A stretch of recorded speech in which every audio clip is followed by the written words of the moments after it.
Halo, apa kabar? Assalamualaikum warahmatullahi wabarakatuh. Senang sekali saya Hersum Arif bisa kembali menjumpai Anda semua. Semoga selalu dalam keadaan sehat walafiat.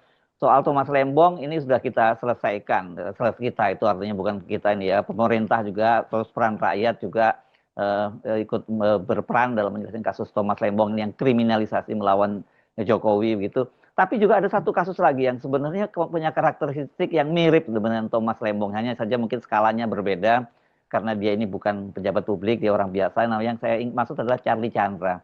Charlie Chandra ini karakteristiknya sama dengan Thomas Lembong. Kalau dari sisi etnis sama juga dia ini kemudian etnis Cina dan Katolik juga sama dengan Pak Thomas Lembong. Dan kemudian dia juga melawan kekuasaan. Kalau Thomas Lembong melawan Pak Jokowi, kalau ini dia melawan Aguan. Oh, enggak kalah gedenya ini Aguan ya, dari pengembang Pantai Indah Kapuk II yang segede. Dan satu karakteristik yang lain ini dia juga banyak sekali didukung oleh emak-emak. Sama kok, persis bener kayak jangan-jangan ini emak-emak yang bela Thomas Lembong juga tuh bela Charlie Chandra. Dan yang menarik, dia ini juga dibela oleh lembaga bantuan hukum dari Muhammadiyah. Ini advokasi publik Muhammadiyah. Dan saya akan mengajak Anda untuk bergabung dengan Bung Gufroni. Ini dari lembaga advokasi PP Muhammadiyah. Assalamualaikum, Bung Gufroni. Waalaikumsalam warahmatullah. Ya, siap Pak Hersu. Yes, gimana ini Pak Charlie Chandra nasibnya ini? Sekarang sudah tuntutan sudah ya, sudah disampaikan oleh jaksa berapa 5 tahun ya tuntutannya ya? Ya, 5 tahun. Tadi siang dibacakan Oh, oleh tadi jaksa siang penuntut umum. dibaksakan 7 tahun. Untung nggak 7 tahun lah. Kalau 7 tahun persis benar dengan Pak. Oke, Tapi ini juga termasuk tuntutan maksimal juga nih Pak Hersu. gimana? Tuntutan Ya, maksimal ya. tuntutan yang maksimal karena ancaman pidananya ke 6 tahun. Oke, sebenarnya ini kasusnya gimana ini sebenarnya kalau Pak Charlie Chandra ini? Ini kasusnya sebetulnya sepele, Mm-mm, ini remeh-temeh, mm-mm, tapi karena ini berhadapan dengan sebuah korporasi besar ya, mm-mm, mm-mm, berhadapan dengan aguan, maka ini menjadi perhatian khususnya di mm. Banten. Ya di Banten Ini soalnya kan Anda tuduhannya kan kan juga ya pemalsuan dokumen. pemalsuan dokumen ya, dan soalnya Anda ini juga kalau di Banten kan saya ingat ini Anda ini pagar laut kan Anda juga di situ ya mainannya ya. Oh ya, Jadi Anda betul betul. berhadapan dengan aguan tidak hanya di kasus Charlie Chandra tapi juga di pagar laut gitu ya. Iya. Oke. Jadi kasus Cari Chandra ini kan salah satu kasus yang juga kita tangani selain beberapa kasus-kasus yang lain Mm, yang terkait dengan masalah perampasan tanah. mm, mm, Jadi kalau pagar laut kan urusannya laut nih, Pak mm, mm. Herslu. Ya, Kalau yang kita tangani hari ini berkaitan dengan tanah, tanah-tanah masyarakat, tanah-tanah milik warga yang dirampas begitu saja awalnya. mm, mm, mm. Ya, Jadi ya. belum ada pembayaran, belum ada tawar-menawar, tiba-tiba empang sawahnya misalnya itu langsung dikuasai oleh preman tahun Iya, iya. 2014 dulu sejarahnya. Jadi sebenarnya ini juga bagian dari rencana pengembangan kawasan yang dilakukan oleh Pantai Indah Kapuk ya, Charlie Chandra ini ya kasusnya ya. Betul, betul, betul. Hmm. Ini kan rencana besar untuk pengembangan proyek PIK 2 ya, yang Hmm. dari mulai Dadap, Teluk Naga sampai Kronjo sampai ke arah Serang nanti. Ya. Jadi Oke. melintasi beberapa kecamatan dan kabupaten ini. Ya. Ini kalau kasus Charlie Chandra ini gimana nih ceritanya ini? Kasus Cari Chandra sebetulnya sudah selesai. Sebetulnya Hmm. tahun 2023, Hmm. 2024 sudah selesai. Hmm. Sudah SP3 waktu itu. Hmm. Karena ada semacam tanda perjanjian damai waktu itu. Hmm. Jadi Charlie sempat ditahan di Polda Banten 2 bulan. Hmm. Ya, tetapi kemudian ya SP3 karena Charlie menandatangani perjanjian di mana isinya adalah Charlie tidak boleh mengajukan gugatan, tidak boleh menggugat tanahnya lagi. Tidak Hmm. boleh mengajukan gugatan perdata ke PT UN, Hmm. kemudian sertifikat tanah seluas 8,7 hektar dikembalikan, diserahkan kepada pengembang. Hmm. Nah, namun belakangan ketika kasus perampasan tanah ini viral, dulu kan Hmm. awal-awalnya kan saya Didu ya Pak, Ya, ya, ya, yang ya. menyuarakan soal Hmm. itu. Hmm. Hmm. Nah, Cari Chandra merasa ini kok Pak Saidin ini terlalu berani nih, kira-kira Hmm. Hmm. gitu. Hmm. Terus? Jadi akhirnya kemudian bertemulah ya Hmm. dengan Cai Didu, dengan para tokoh, dengan masyarakat sehingga Hmm. saya Cari Chandra kemudian ikut menyuarakan soal perampasan tanah termasuk apa yang dialami pada masa-masa sebelumnya. Oke. Jadi atas dasar itulah kemudian dia digugat lagi ke pengadilan untuk mengajukan pra peradilan.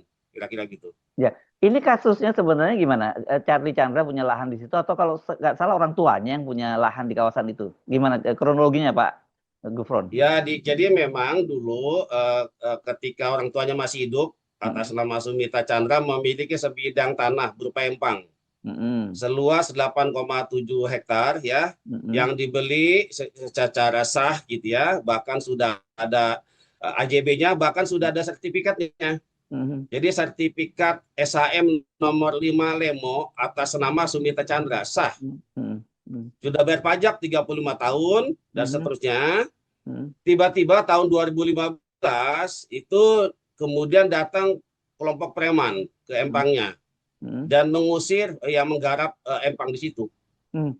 Nah, dari situlah kemudian terjadi intimidasi untuk supaya empangnya dijual kepada pengembang PIK 2. Tetapi karena waktu cara-caranya tidak sesuai dengan yang diharapkan, kemudian harga empang yang sangat murah sehingga Sumita Chandra berkeberatan empangnya untuk dijual. Mm-mm. Karena tidak mau, maka dicari-carilah seolah-olah dia punya kasus ini itu, Mm-mm. kemudian Mm-mm. dilaporkanlah soal pemalsuan dokumen. Kira-kira Mm. gitu. Ini Sumita Chandra ini bapaknya Charlie Chandra gitu ya? Iya, betul. Mm-mm. Nah, karena sudah meninggal dunia, Mm-mm. maka dari ahli warisnya coba untuk balik nama Mm-mm. ya ke BPN melalui PPAT. Ya. Begitu. Ternyata di BPN itu sertifikat itu malah sudah disita oleh pihak polisian karena dituduh melakukan pemalsuan dokumen terkait dengan adanya permohonan untuk balik nama ke BPN gitu. Oh, dianggap dokumen-dokumennya palsu gitu ya. Ya, dan itu Charlie Chandranya ya jadi yang di Ya, makanya terus. kita heran ini Mm-mm. kan balik nama, bukan Mm-mm. jual beli, bukan Mm-mm. tanah orang, tanah Mm-mm. keluarganya dari Mm-mm. peninggalan orang tuanya. Lo kok kenapa dituduh pemalsuan surat? Mm-mm. Inilah Terus. yang jadi pertanyaan kita sampai hari ini. Mm-mm. Tapi ternyata memang dari pihak pengembang ya, dalam hal Mm-mm. ini PT Bangun Mandiri Makmur, itu Mm-mm. berdalih bahwa dulu tahun 93, Pak Heru, Mm-mm. ada putusan perkara pidana Mm-mm. yang menyatakan bahwa ada AJB yang dianggap tidak sah karena itu memakai cap jempol palsu. Mm-mm. Mm-mm. Jadi kan ini pemilik pertamanya atas nama Tepetnio. Siapa? Tepetnio pemilik pertamanya. Oke, terus ya. Kemudian di situ ada AJB yang itu dijual ke Hairul Wijaya. Ya. Terus. Dari Hairul Wijaya tahun 85 itu kemudian dijuallah ke Sumita Chandra. Mm-mm. Mm. Jadi Sumita Chandra itu adalah pembeli yang Dua kedua. ya. Ya, ya. Mm-mm. Jadi Mm. artinya dia pembeli bertikat baik. Ya. Tapi karena AJB antara Depitnio sama Heri Wijaya itu Mm. dinyatakan ada cap jempol palsu, Mm-mm. maka oleh polisi dianggap bahwa AJB antara Heri Wijaya dan Sumita Chandra juga dianggap ini palsu gitu loh. Dianggap Mm. tidak sah, cacat Mm. Mm. gitu. Mm. Sementara kemudian ada perkara perdata yang inilah yang kemudian tidak pernah menjadi dasar dari pihak kepolisian bahwa perkara pidana ya nomor 596 yang terkait dengan cap jempol palsu itu dikesampingkan dalam perkara perdata Oh gitu. sehingga AJB milik Mm. Sumita Chandra itu Mm. tetap sah. Mm. Jadi artinya sekalipun ada perkara pidana yang dulu memponis Paul Chandra 6 bulan tapi tidak serta-merta AJB atau sertifikat nomor 5 itu menjadi tidak sah. Jadi Oke. artinya bahwa putusan perkara perdata sampai ingkrah, sampai kasasi, sampai PK itu mengakui bahwa sertifikat SHM nomor 5 atas Sumita Chandra itu tetap sah Mm. menurut pengadilan, menurut putusan pengadilan. Kira-kira Nah, begitu Pak Heru. oke, lanjutannya, ini kan itu kita masih cerita soal Sumita Chandra, tapi kan kemudian Sumita Chandra meninggal dunia. Tahun berapa meninggalnya?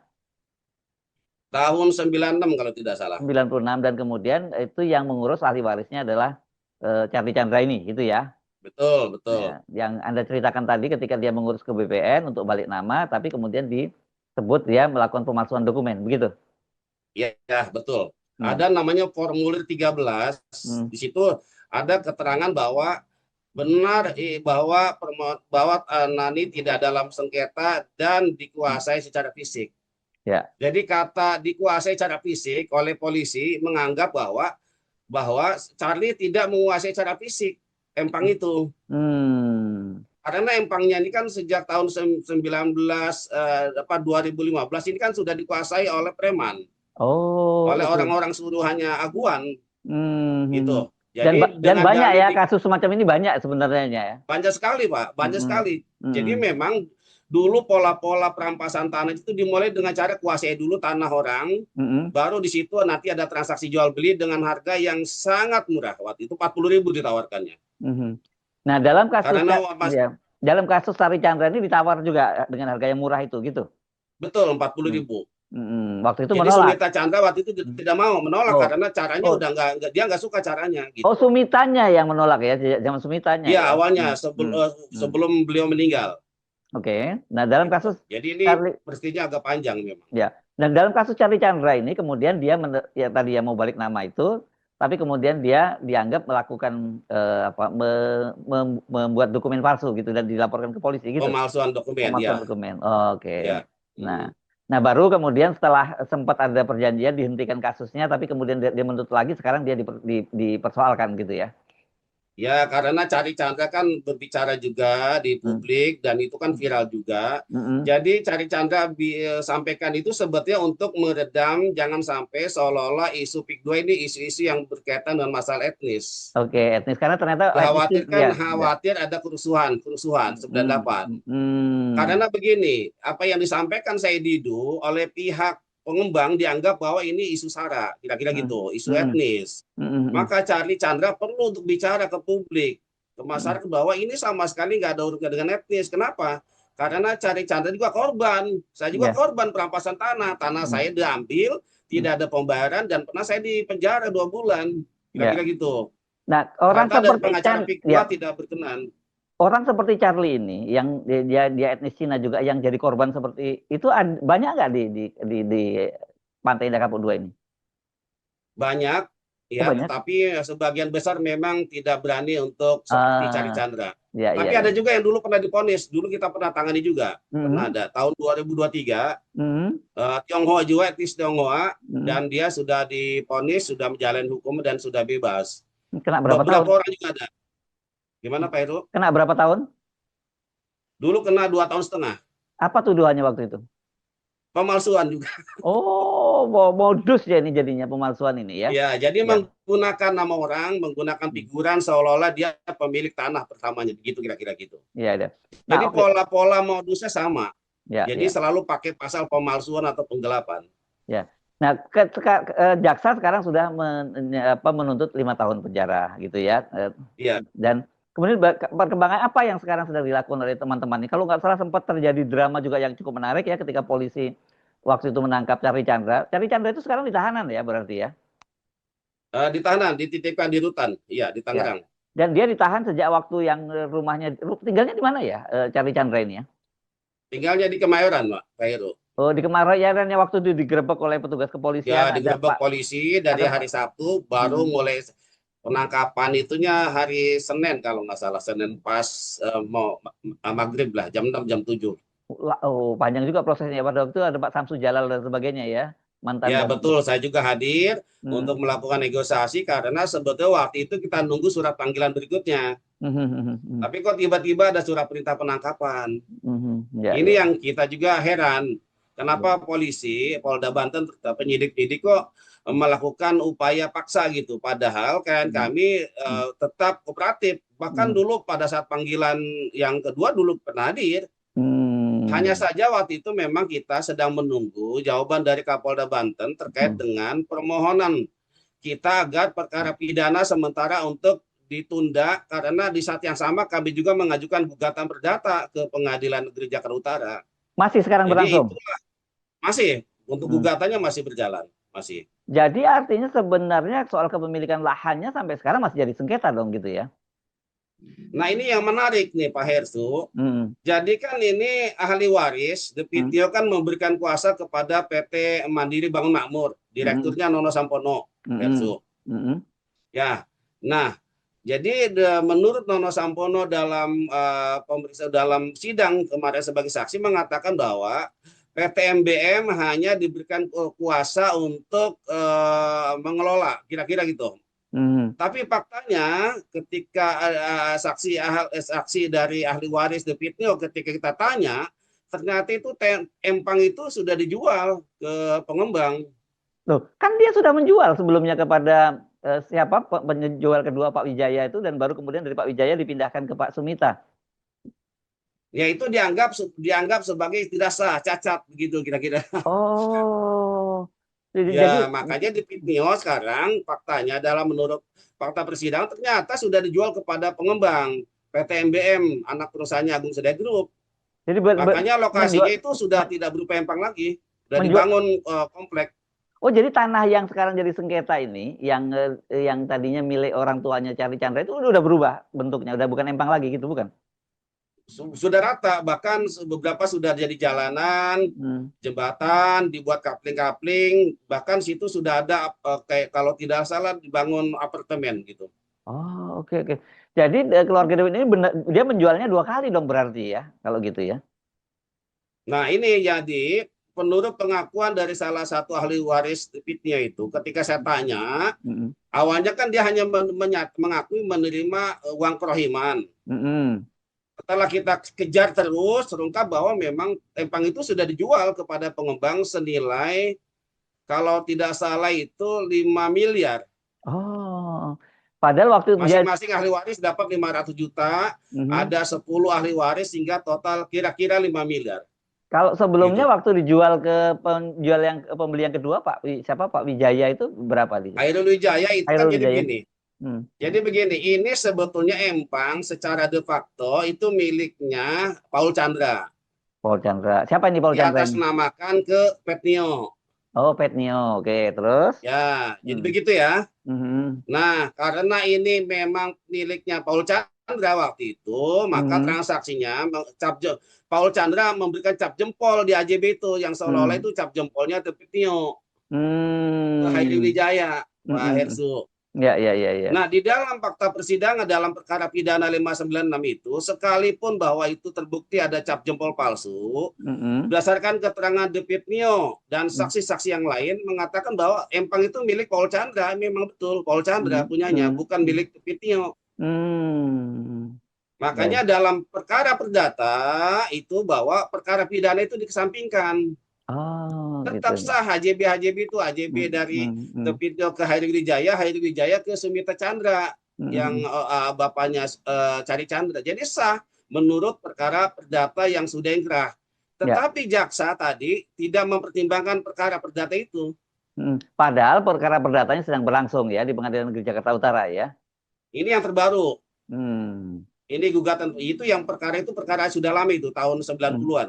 Hmm. Oke. Ya, Ya. sudah inkrah itu. Hmm. Begitu. Jadi artinya kalau mau dibuka semuanya bahwa sebetulnya ini clear tanah Empang itu milik ahli warisnya Cari Chandra dan Hmm. sertifikatnya itu sah. Hmm. Bahkan ahli waris masih bayar pajak 35 tahun sebelum itu disita oleh Polda di BPN. Oke. Ya, ya, ya, Tuh. ya, ya. Nah, jadi sekarang ini satu, dia bakal kehilangan kemungkinan ya, karena tentu prosesnya perdatanya berbeda ya, di pengadilan berbeda, dan Iya. ini pidananya gitu. Nah, kalau kasusnya ini berarti artinya apakah kalau kemudian Charlie Chandra ini akhirnya divonis, apakah itu kemudian dia juga secara perdata juga dipastikan kalah, atau dua hal yang berbeda itu? Bisa jadi itu dua hal yang berbeda. Mhm. Ya, tapi kita lihat dulu nanti perkembangannya karena setahu saya dalam perkara perdata pihak Mhm. tergugat ini nggak pernah hadir. Maksudnya siapa ini? Pantai Dekabo? Iya, betul, PT Hmm. MBM dan juga Hmm. ahli warisnya. Tapi Oh. untuk perkara perdata yang sedang berjalan memang ditangani oleh tim kuasa hukum dari kantor hukum yang lain. Jadi Oh. kami fokus Hmm. di perkara pidananya Pak Cari Chandra, Hmm, hmm, hmm, gitu. hmm. Oke, jadi kalau dari sisi eh, hukum pidananya ya, kan kalau kayak ini mungkin kan agak beda kasusnya. Kalau Pak Tom Lembong kan jelas di situ tidak ada kerugian negara, tidak ada uang menerima uang suap, terus tidak ada mens rea gitu. Kalau dalam kasus Chandra Chandra gimana nih posisi hukumnya? Yang pertama, ini kan proses apa namanya balik nama ini kan bukan sebuah adalah sebuah perbuatan hukum, Mhm, bukan merupakan sebuah tindak pidana. mhm, Ya, itu yang mhm, pertama. Yang kedua, memang tidak ada niat jahat karena itu kan memang sertifikat masih atas nama bapaknya. mhm, mhm, Wajar kalau mau dibalik nama mhm, gitu. mhm. Ya, jadi itu. Yang kedua adalah ini juga agak aneh. Dari pihak pelapor menyatakan mengalami kerugian atas kasus pemalsuan dokumen ini. Nah, ruginya di mana? Kerugian yang di mana? Karena tanahnya kan dikuasai oleh pihak pengembang. Mhm, dan udah di Kan sudah dijual, bahkan ya. laku, Mhm. dibuat kapling-kapling. Jadi Hmm. ada angka sekitar 270 juta. Saya bingung ini sumbernya dari mana. Bagaimana cara menghitungnya Mhm, kerugian pengembang mhm, sekitar 227 juta ini, mhm. 270 juta ini. Yang itu Yang yang itu tidak bisa diungkap secara gamblang oleh pihak jasa tadi. oh, oke. Jadi ini Gitu. permainan apa ya? Kita sebut permainan mafia gitu ya, mafia eh, tanah atau apa ini kita sebutnya atau permainan pengembang oligarki gitu yang bisa membeli ke semua kekuasaan sehingga banyak orang yang justru pemilik lahannya bisa malah mereka dijadikan terpidana gitu. Ya, betul. Memang kami melihat bahwa kasus-kasus semacam ini polanya sama. Mhm, Ya, melibatkan oknum-oknum di BPN, mhm. oknum-oknum di balai desa, dan juga oknum-oknum kepolisian. Jadi sepertinya memang sudah dikondisikan semua, bahkan di Teluk Naga misalnya kami sudah menemukan data itu ada sekitar 500 hektar yang ternyata sudah berubah NIB, Apa nomor itu? induk bidang, Mhm, terus? ya menjadi 1-2 orang nama. Itu bayangkan sudah. Jadi kalau kami melihat bahwa ini bagian dari kejahatan yang sudah sangat sistematis melibatkan kekuasaan gitu. Hmm, ya. Ngeri banget ya ini ya. Kapan Dan itu rencananya? masih berlangsung. Ya. Oh ya, ini setelah tuntutan, itu kan kemudian apa tahapan berikutnya dan kapan vonisnya di rencananya? Rencana kami akan mengajukan pledoi atau Hmm. pembelaan, ya Mhm. mudah-mudahan hari Jumat atau Selasa Mhm. depan Yes. gitu. Ya, dan Tapi kalau berdasarkan fakta persidangan kami yakin optimis bahwa Cari tidak bersalah. iya, oke, mudah-mudahan betul. karena Mudah-mudahan. karena Tinggal dalam kasus keberanian dari hakim aja hmm, nih. iya, iya, Keberanian, modal utamanya keberanian. Apakah iya. berani hakim Hmm. memutus bahwa Cari Chandra tidak terbukti melakukan tindak pidana Hmm. pemalsuan surat? Iya, karena Gitu kan, itu. kan dalam kasus Pak Thomas Lembong udah jelas nggak salah, nanti dicari-cari bahwa apa karena kesalahannya dia akan menerapkan ekonomi kapitalis gitu. Iya, Jadi iya. yang ini bisa dicari. Mudah-mudahan saja ini juga didengar oleh presiden ya dalam kasus-kasus semacam ini karena soal konflik agraria ini justru bisa jadi potensi laten ya terjadinya banyak sekali persoalan-persoalan di masyarakat kita dan itu banyak terjadi wabil khusus di Betul. Pantai Indah Kapuk 2 ini gitu ya Pak Gufron ya. Ya, betul Pak Arsu. Jadi saat ini kita juga menangani beberapa orang yang Hmm. diperiksa polisian, dia pemilik tanah, dipaksa jual, tidak mau dengan harga murah, ya dicarilah kesalahan, pakai figuran, pakai orang lain. Itu Oh, polanya sama. ya, ya. Oh, jadi banyak kasus ini ya, bukan hanya Pak Charlie Chandra ya. Bukan. Jadi Ya, beberapa kita juga kita tangani. oke. Baik, terima kasih Ya, Pak Gufron dari oke. Lembaga Advokasi Publik Muhammadiyah yang sekarang ini sedang mendampingi kasusnya Pak Charlie Chandra yang saya sebut sebagai Thomas Lembong Jilid 2 ini ya. Oke. Amin. Ya, Ya, terima ya. kasih, Ya, Pak baik. Subeno. Terima kasih. Assalamualaikum warahmatullahi wabarakatuh. Waalaikumsalam warahmatullahi wabarakatuh.